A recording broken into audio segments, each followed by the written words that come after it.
Ladies and gentlemen, my name is Jimmeron. Today we're going to figure out what in the world is Foundation Alpha Early Access by Polymorph Games. It released about a year ago on Early Access and is still in Early Access, but the nice thing is that developers are still updating the game and informing the community, so I appreciate that. First things first, before we get into it, the options menu, you can change a few things as far as the playability of the game is concerned. So one of my favorite things is you can change the quick save in cloud versus not in cloud, which is really nice. The biggest letdown so far is the scaling of the HUD. You can do 1, 1.5, and 2. So in 1, it looks nice. I mean, if I have my glasses, I don't have problems reading this, but I don't have my glasses right now. But it's a little bit too small. I would like to see like a 1.25 scaling, because 1.5 really is big, and then 2 is just massive. But the main concern is not the size that you get, it's the amount of blurriness on the letters. So clearly the resolution is not adjusted on the scaling, it's just the size. So it just zooms in basically, and everything is a lot more blurry. It's kind of acceptable in this one, but not really. They do need to fix this. They do need to make the letters a lot more legible. I'm on 144p resolution, so this should not be the case. Graphics, nothing really to do here besides changing some of the basic stuff. One of the nice things you notice is on the background here, when I enable far depth of field, it also enables itself on the distance. So you can kind of see what it will do. Near depth of field really tanks the performance by about 40 FPS, so I leave both of them off because it's kind of silly. Audio, you don't have a master slider. You do have individual ones though, which is really nice. And the controls if you want to change that up. We're going to load up my most recent game here and see how the game plays. It's a really nice game in which if you've played Banished, or especially if you've played, there's a really weird lag here sometimes. It happens, so what I have to do is press the start button on my keyboard and then take it back out. There's a really nice premise here. So you have Cities Skylines in a city builder that is medieval, and it's a lot more controlled. So the way this works is you have zoning areas which can change what happens. So you have residential, which is a green. You have extraction, which is the blue. And then you have reforestation for the foresters to replenish the trees. You do have to have the food sources and the stone sources as extraction areas, of course. I had to reset one of my saves. I lost about 10-15 minutes worth of gameplay because the people here, I had this deselected halfway through the game. I didn't think I needed. So my berry pickers were not really wanting to do any work, so everybody was just unhappy and they were leaving. And then you have Forbidden Land, which nobody will even walk on this land, so maybe I should make this Forbidden Land. But sadly, you cannot change. Oh, you can.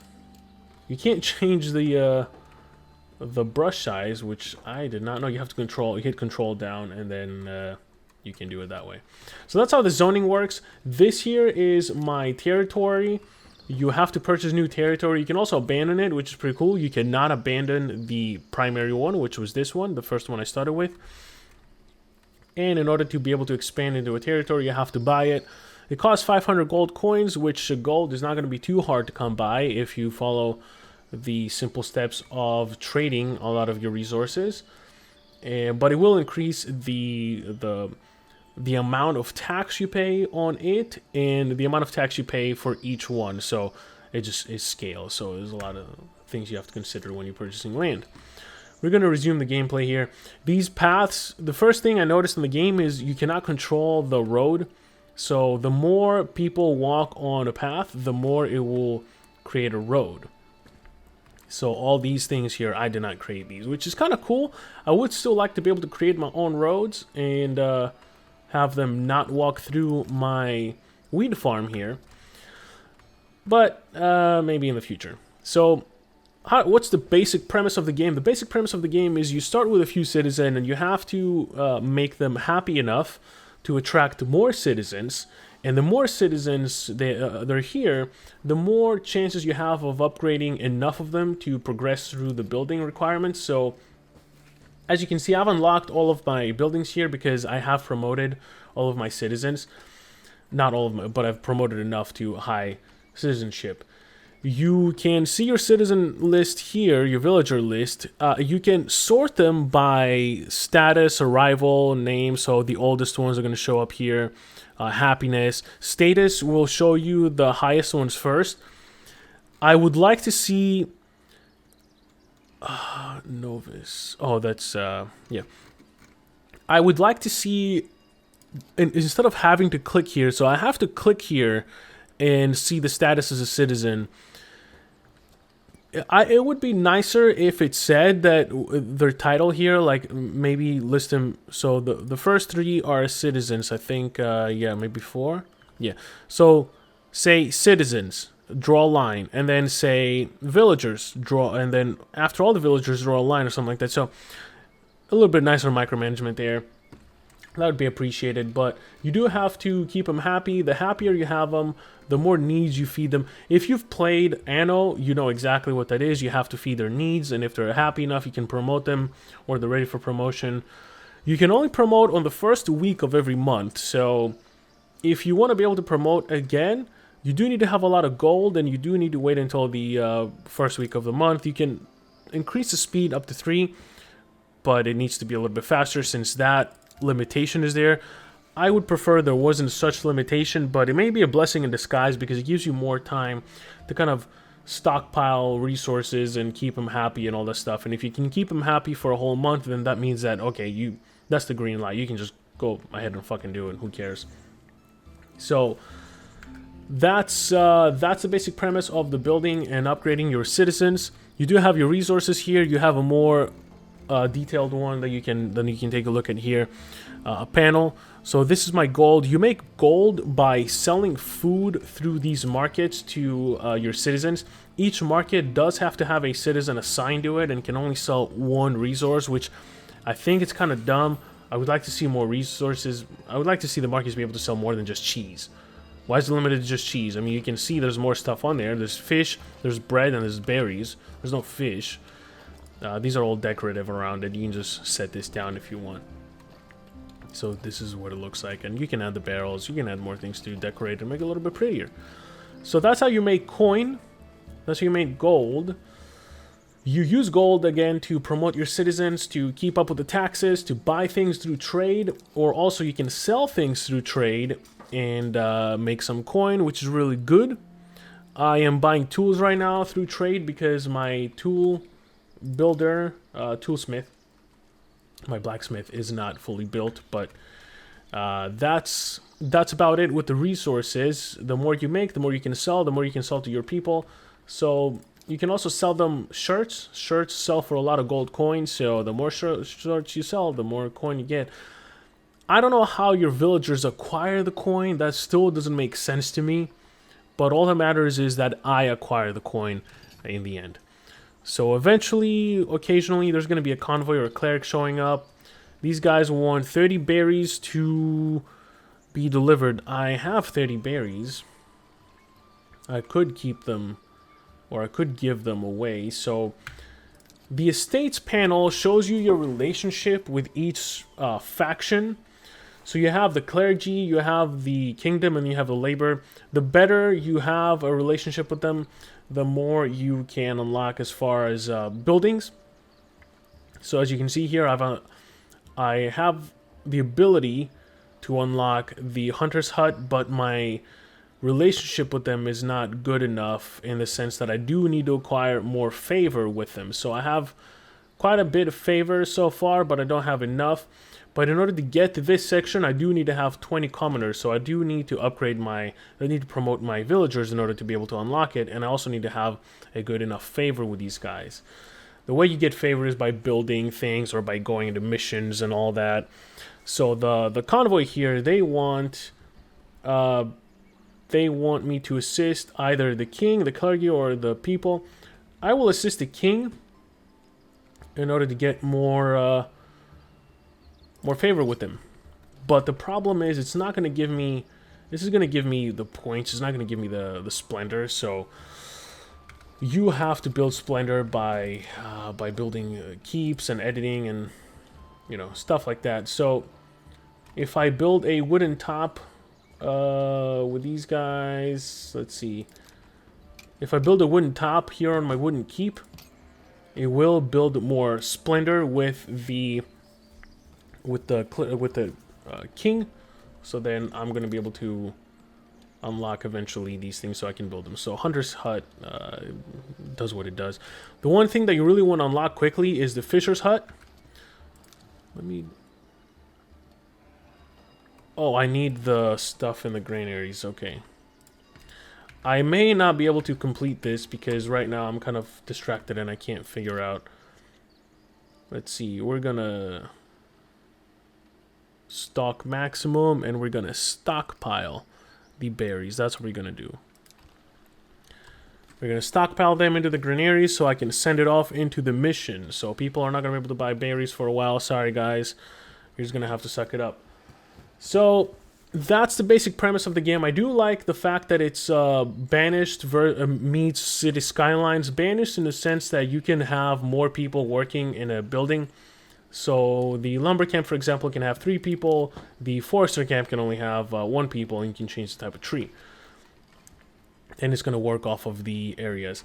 I'm not a huge fan of the UI, to be quite honest. I would have much preferred to see a little bit more fleshing out. I guess it's fine. It works for what it is. But again, the scaling is what kind of ruins it for me. So if we go into the settings... here, change it to 1. That's just too tiny, and 1.5 is just it doesn't, it's a little bit too big. This is fine on 1.5 all around it, but the windows are just too big. That's why I would like to have a separate option for the windows, and maybe just make the text sharper. It's just unacceptable on the situation that it is. The housing, of course, is built automatically. If you're at all familiar with Cities Skylines, you would know that. You'll be familiar with that, rather. You set the zone, and the people build the houses as they need it. If you hover over here, you're going to see that some people need a church. This is a church. It's fully built.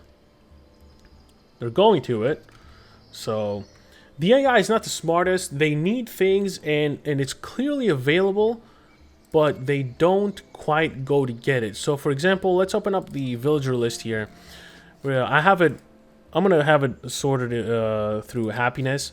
We're gonna go to this guy. This guy is -120. So let's click this guy. He doesn't have a house. Okay, I get it. I need to build more housing. I need to buy this land and kind of turn it into housing for these people. But this guy, let's see, I thought there was a guy that had nothing. Oh, this guy's happy. So yeah, I guess I need to build him more houses. So this guy, I mean, he can buy food. He only eats berries. I'm stockpiling it right now. I get it, but I haven't been stockpiling him enough for him to be such a needy little bitch. You also need to make sure that you have enough wells situated around your village so that your people can access water and not die of thirst. I'm just going to add 1 well here for the workers, because why not?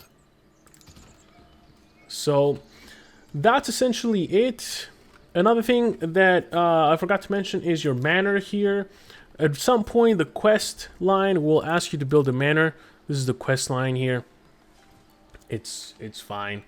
After a while, after a few quests to kind of hold your hand and show you how to use the game, how to play the game, it's going to stop giving you any more quests. As you can see, it says build a church, but I have 2 already. I have 3.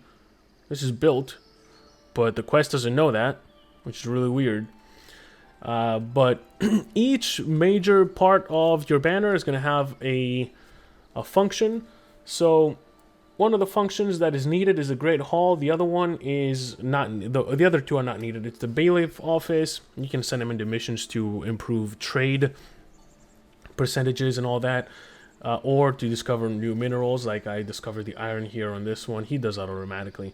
And then the rest of them, you can make them into treasuries. Treasuries will increase your treasury capacity, your gold capacity by 180, but it will also cost maintenance points, so keep that in mind. I am making plenty. Let me just buy this land here and turn it into housing.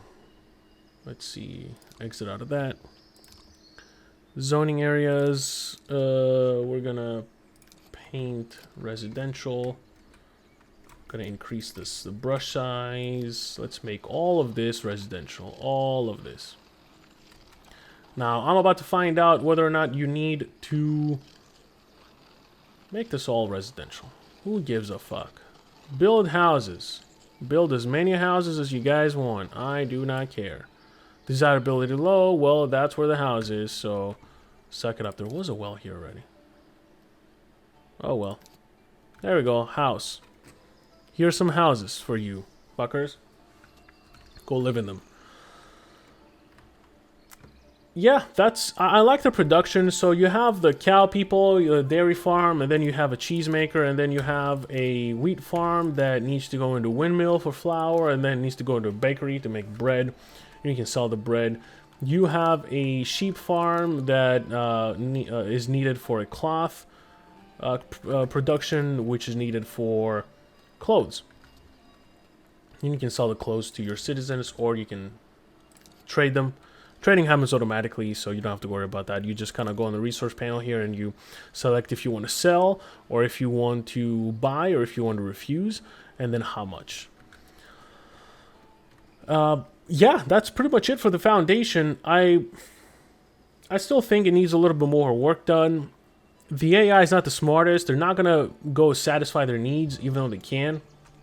The wall here, this wall, is kind of a waste. So this is how you go. You can do a tavern wall or a hedge or a large stone wall. This is what I have here, the large stone wall. You can do wooden wall or a small stone wall.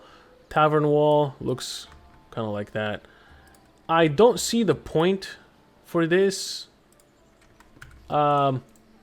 Maybe they're trying to wait and implement some kind of like a war feature, because in your wooden keep, you can have soldiers. I have 5 soldiers here, and they each have a sword. But they're just sitting there, and I can send them on a military mission, but all these military missions, they say difficulty is easy, but when I send them, they're all impossible to beat. So I need more soldiers with more swords, and that's what I'm trying to do here. I'm gonna try to make more swords. Or I think I need to buy them. Yeah, these guys sell them for 50 coin. That's absurd. So, let's see. Do we have... No, we do not. Actually, you know what? I am going to build a gathering hut right here. Right outside the building area. We're going to make this high priority. This needs 10 wood. I'm going to send them here. Let's hope it's going to pass fast. Okay. The thing with this game is that I have pretty much played everything that I need to right now. I've unlocked all the buildings. The only thing left I have to do is create an infrastructure for my tools, which I'm on my way to. I pretty much have done already. I have an influx of cash. It doesn't seem like I'm going to run out anytime soon. My people are happy. It's just I need something more to keep me playing. I hate to say it's too easy, because Banished, at some point, if you're not prepared for the cold, it will fuck you right in the heart. And you're going to lose miserably playing Banished. And that's the thing about that game. This one, it never really punishes you. If you run out of gold, you're just going to be at 0. And then you can easily make that up by making your people work. But unless I stop the food production here, and my people don't have anything to eat, which I did do accidentally, nothing bad will happen. There's no repercussions by favoring the clergy or the kingdom or the labor over any other faction, which that could be a good idea. There's just there's nothing else that I can see here that's a danger. I'm kind of running out of food. Yeah, well, just berries. I still have a shit ton of bread. If you click the resource panel here, my cat's just running around like fucking maniac right now. If you see here, I have a shit ton of wood. I have a ton of bread. And keep in mind, I sell 100 bread every time a trader comes around. So that's just it for this game. It's still alpha. There's still some ways to go. But the nice thing about this, the development of this game is that the developers are still communicating with the people, the gamers. They're not disappearing. It's not a cash and grab so far. And I can't wait to revisit this when it releases and make another video on it and see how much it's improved. So there you have it, guys. This is Foundation by Polymorph Games. Hope you enjoyed this one, and I hope to see you in the next one. Peace.